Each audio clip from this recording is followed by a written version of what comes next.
Hello there. Thanks for tuning in to 7Edition this Sunday. I'm Proton, and these are the headlines. Police to summon organizers of anti-Linus protest. Over 100 bags of factory waste with toxic substances found in Pasir Gudang. And over 60 dead, hundreds more injured in deadliest Kabul attack in months.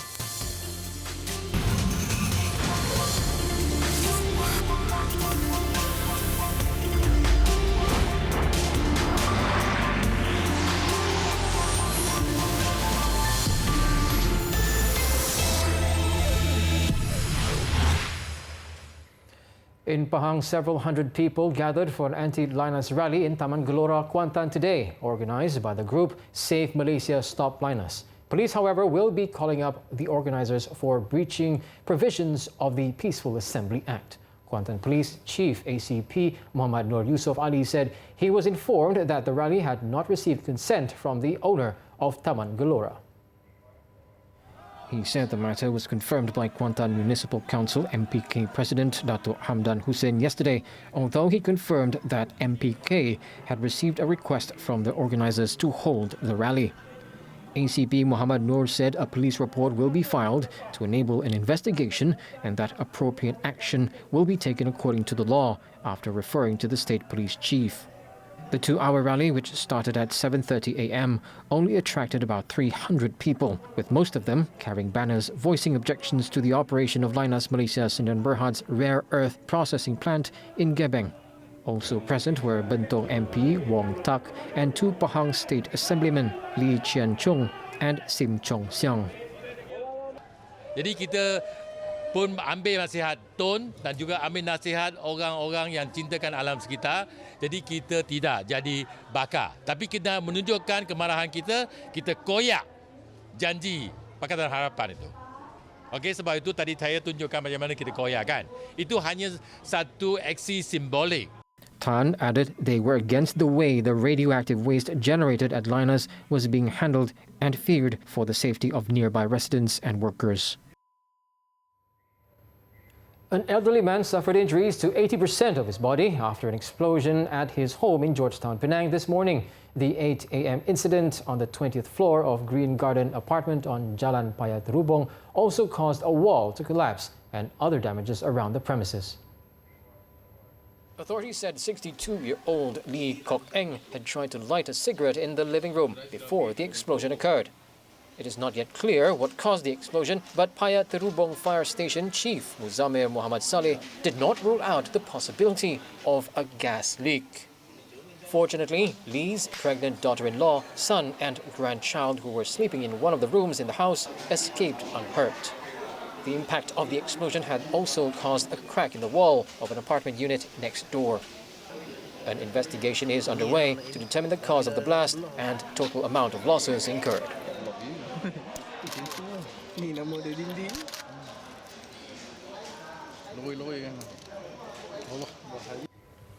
Deputy Health Minister Dr. Lee Boon Chye said it is up to the family of Nora and Corin to decide for a second post-mortem on the remains of the Irish girl in their hometown. This after recent international news daily had reported that Nora's parents were considering to request for a second post-mortem to be conducted. To be sure, pathologists did not miss any evidence on the 15-year-old's death in Malaysia. Itu terpulang kepada mereka lah. Itu hak mereka untuk buat postmortem kedua. Itu memang hak mereka untuk buat. Yang tahu saya mereka telah ambil mayat dan itu terpulang kepada mereka untuk buat siasatan yang selanjutnya. They also expressed confidence that Malaysian pathologists who conducted the postmortem had done their best. It was reported on Thursday that Nora's postmortem examination results showed she died of starvation and stress. The police had also ruled out foul play in her death, adding that there were no signs of kidnapping or rape.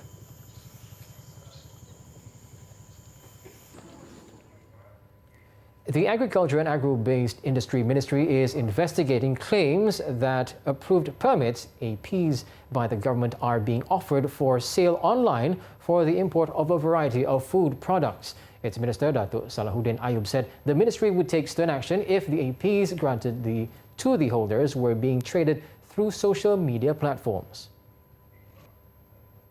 Jika sekiranya AP itu disalahgunakan, maka tindakan tegas akan diambil kepada mereka.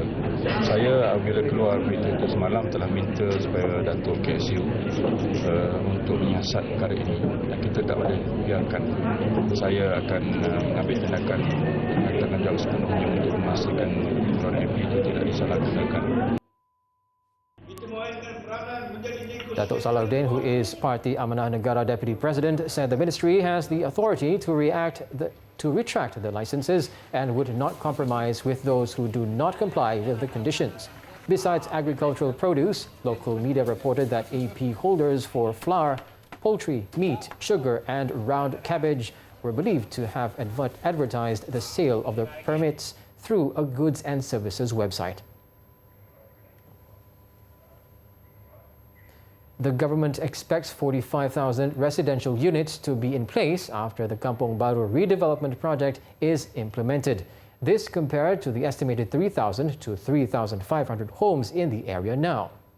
Speaking to reporters after the soft launch of the Federal Territories Minister's Town Hall session with the Kampung Baru Malay Agriculture Settlement landowners, Khalid Abdul Samad said the ownership of these homes is only open to Malays and the units' homes will be completed in stages. Kita nak buat better roads, kita nak buat better utilities, kita nak buat kalau boleh Kampung Baru ni kawasan dengan fiber optik yang terawal supaya kita menjadi sebagai property hartanah Melayu Bumi Putra yang paling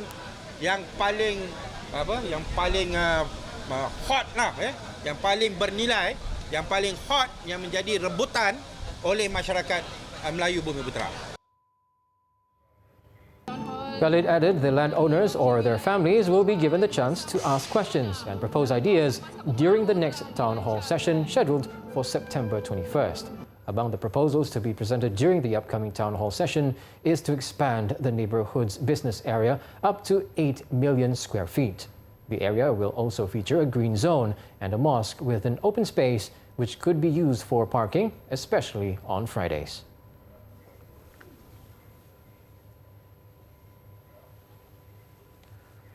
The police will continue to investigate controversial Muslim preacher Dr. Zakir Naik and whether he is causing any racial tension in the country. Prime Minister Tun Dr. Mahathir Mohamad said it was quite clear that Dr. Zakir wants to participate in racial politics. It is quite clear that he wants to participate in racial politics in Malaysia. Now he's stirring up racial feeling, and that is bad. So because of that, I think the police will have to investigate whether it's causing tension or not. Obviously it is. So whatever action that we take will be in accordance with the law. Tun Dr. Mahathir spoke to reporters after opening the 2019 World Statistics Congress in Kuala Lumpur today. Commenting further, he said Dr. Zakir, as a permanent resident of this country, will not be able to participate in politics. The Premier also assured that action taken against Dr. Zakir will be in accordance to the rule of law.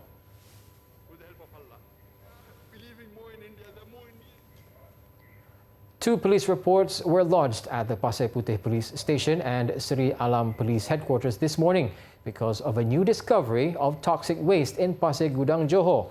More than 100 bags of factory waste, including suspected toxic substances, were found along a path near Sungai Daing in Kampung Perigi, Aceh 2 days ago. The discovery of the waste led to the latest pollution and alarmed more than 500 villages as it smelled bad and made the river water turn murky and black.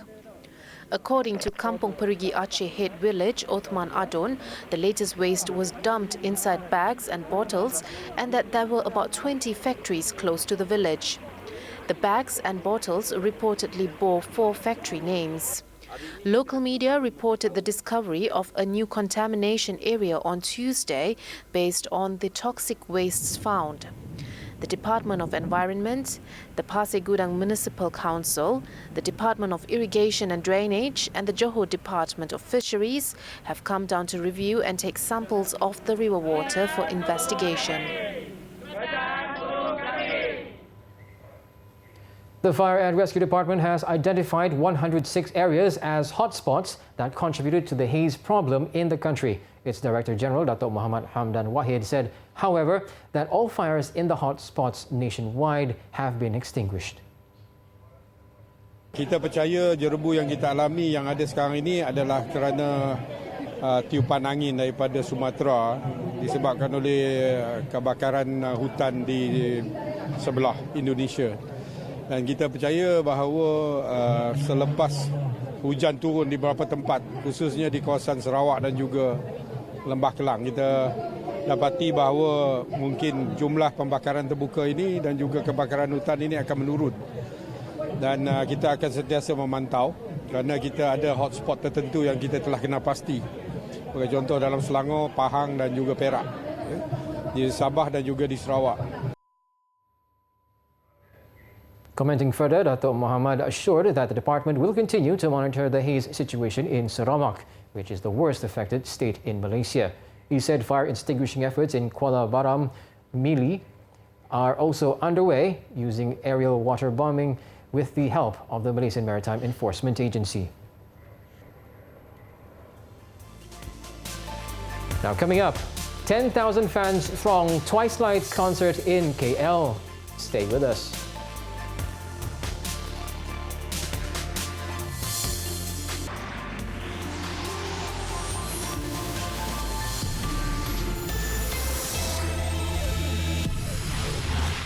Thank you for staying with us.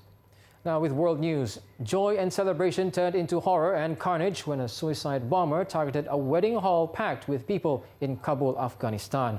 More than 60 people were killed while over 180 were wounded, including women and children. Now, local officials said the suicide bomb attack late Saturday was one of the deadliest in the country in recent months. The venue was the Shar-e Dubai Wedding Hall in Kabul, the literal translation of the name being Dubai City Wedding Hall. The attack came as Washington and the Taliban are in the final stages of a deal to reduce U.S. military presence in Afghanistan. However, the Taliban has denied any involvement in the attack, with a spokesman saying they condemned the suicide attack on civilians. In the aftermath of Saturday's attack, images from inside the hall showed blood-stained bodies on the ground, along with pieces of flesh and torn clothes. The wedding was believed to be a Shiite gathering. Shiite Muslims are frequently targeted in Sunni-majority Afghanistan, particularly by Daesh, which is also active in Kabul. Afghan weddings are epic and vibrant affairs, with hundreds or often thousands of guests celebrating for hours inside industrial-scale wedding halls, where the men are usually segregated from the women and children. The wedding guests were dancing and celebrating the party when the blast happened in the men's section. Following the explosion, there was total chaos, with witnesses saying everyone was screaming and crying for their loved ones. For about 20 minutes, the hall was full of smoke and almost everyone in the men's section were either dead or wounded. Insurgents have periodically struck Afghan weddings, which are seen as easy targets because they frequently lack rigorous security precautions. At least 10,000 people are homeless after a massive fire swept through a crowded slum in the Bangladesh capital and destroyed thousands of shanties. Fire services officials said the fire broke out in Dhaka's Mirpur neighborhood late on Friday and razed around 2,000 mostly tin shacks. Now, authorities eventually got the blaze under control and no one was killed, although several people had minor injuries. Many residents, largely low-income garment factory workers, were not in the slum as they had left their homes to celebrate the Muslim Eid al-Adha holiday with their families. Approximately 10,000 people have taken refuge in cramped camps at nearby schools closed for the week-long holiday, while authorities are trying to find permanent accommodation for the people. Experts say fires are frequent in Dhaka due to lax safety measures.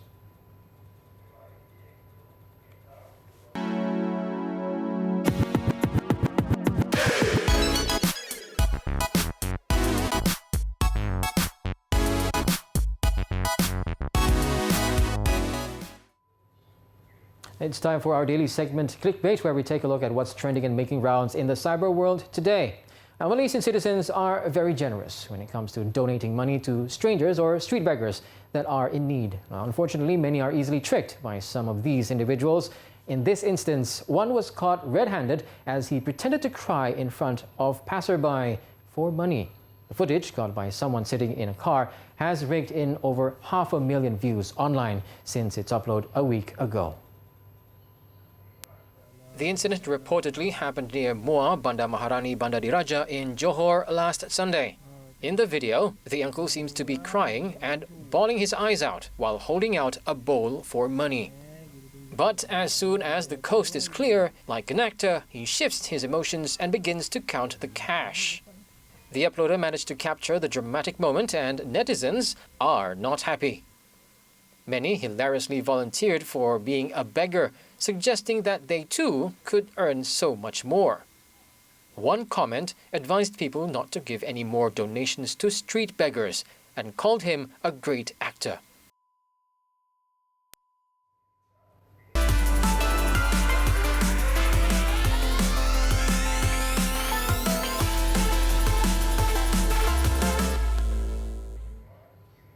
Twice kept their promise to local K-pop fans to return to Malaysia after the disappointing cancellation of their first ever concert in the country over a year ago. And yesterday, the South Korean girl group performed in Kuala Lumpur in conjunction with the final leg of their Twice Lights 2019 World Tour. The thrilling show definitely brought Twice the satisfaction to over 10,000 people who attended their first Malaysian concert held at the Axiata Arena, Bukit Jalil. Our trainee reporter, Nur Fatimah Zahra Ahmad, has the story.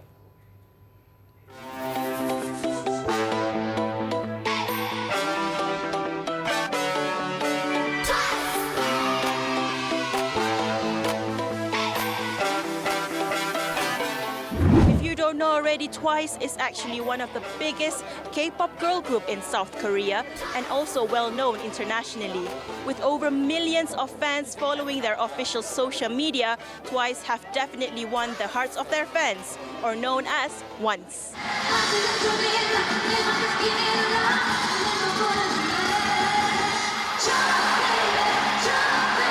After wowing tens of thousands of fans in the first two legs of their world tour, Twice is back in Malaysia for the second time.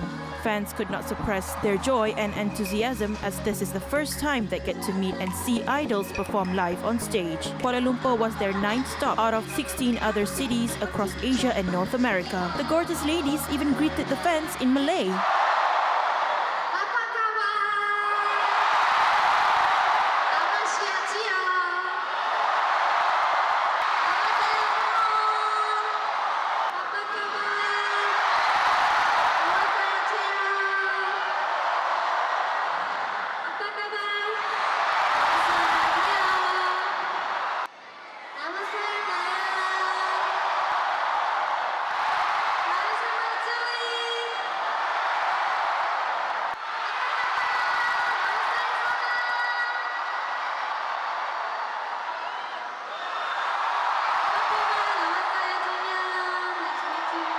The 2.5-hour electrifying concert left their fans, especially young male adults, out of breath.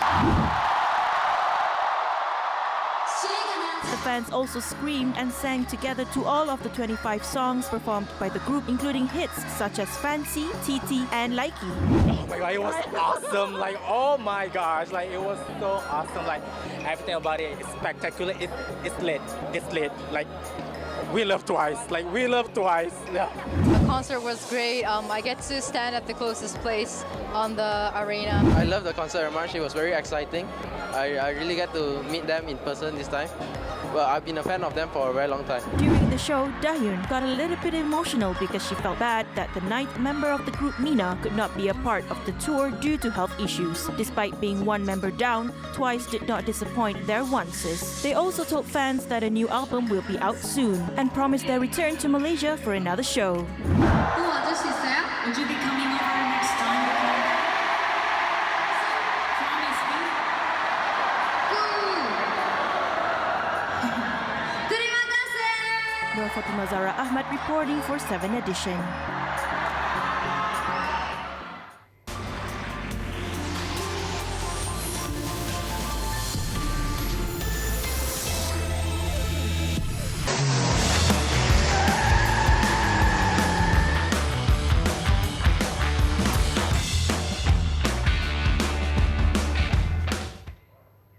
The Proton Saga, the first national car when Proton Holdings Berhad was set up back in 1983. Now 34 years since its first introduction, Proton unveiled the 2019 Saga with more features at a lower price. Wanizul Islam has the details.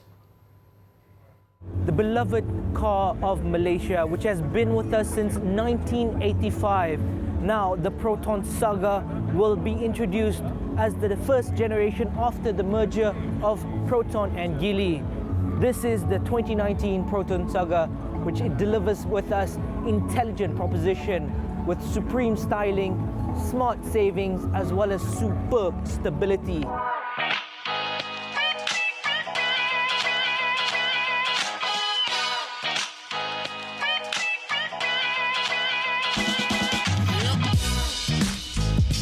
The 2019 Saga is powered by a 1.3-litre naturally aspirated 4-cylinder VVT engine, which pushes out 95 horsepower with a maximum power of 5,750 RPM against 120 Nm torque at 4,000 RPM. The base model employing a 5-speed manual transmission, while the standard AT and premium AT send drive to the front wheels via a 4-speed torque converter automatic gearbox, replacing the previously used CVT. It is also equipped with hydraulic power steering, while suspension is by McPherson struts and a torsion beam axle front and rear respectively, with ventilated disc brakes in front and drum brakes at the rear. So it's got a new head unit for AV and stuff. Very critical is we've got a new gearbox in. It's a 4-speed automatic, and we think that for this segment it will probably be a better drive. We've also done some styling changes, and there's a myriad of technical little changes that have been done. Safety suite on the sedan comprises of dual airbags, the anti-lock braking system with electronic brake force distribution and brake assist. Some of the active safety features, such as electronic stability control, front parking sensors and hill hold assist, are specific to the top spec premium grade.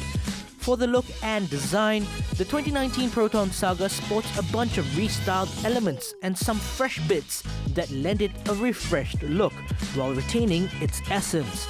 The bumper in front sports a new design and gets LED-equipped daytime running lights that are reserved for the premium variant.